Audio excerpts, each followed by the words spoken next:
peindre des fleurs et des plantes en général, c'est, je pense, un atavisme familial, puisque mon père lui-même sort de l'école d'horticulture de Versailles.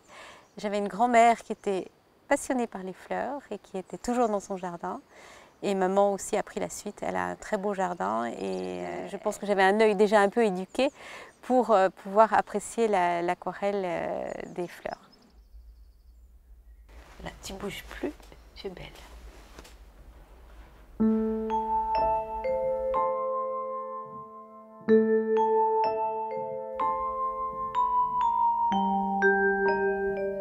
Alors je ne fais jamais au crayon, je commence toujours par faire, par dessiner avec de l'ocre jaune. Là, je suis en train de tout placer pour avoir des points de repère. Je la construis aussi par rapport au sombre et au clair. Enfin, c'est vraiment la chose la plus importante parce que comme elle est très claire, les fleurs blanches, c'est qu'avec la lumière qu'on travaille.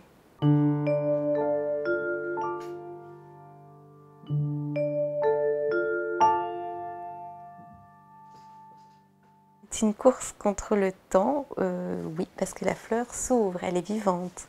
Comme je dis, c'est un peu un contrat entre nous deux. Bon, on est toutes les deux sages, on est toutes les deux appliquées. Elle à faire son travail de s'ouvrir et moi à peindre. Et puis bon, il y a aussi une certaine sensualité, je pense. On peut pas nier ça avec le pinceau, les poils du pinceau, l'eau qui coule.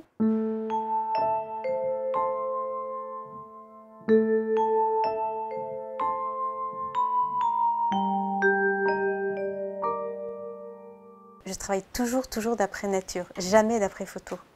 Parce que, imaginez cette fleur, si vous faites un zoom sur cette fleur, eh bien, on ne peut absolument pas savoir quelle taille elle a réelle.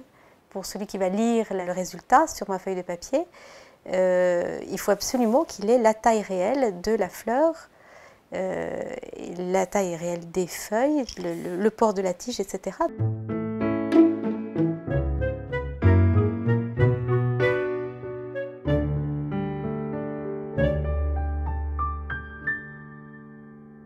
C'est une relation très forte et on a l'impression, en tant que peintre, de lui retirer un petit peu quelque chose.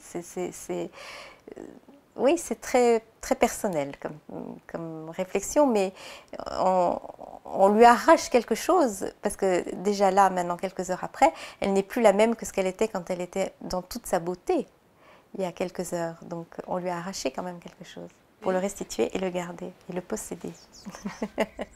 Moi, je pense qu'il faut qu'il y ait un petit peu de hasard et un petit peu de rêve dans une peinture botanique. Et peut-être c'est éphémère, et je me dis, voilà, encore une année. Après, il faut attendre toute une année avant qu'elle revienne.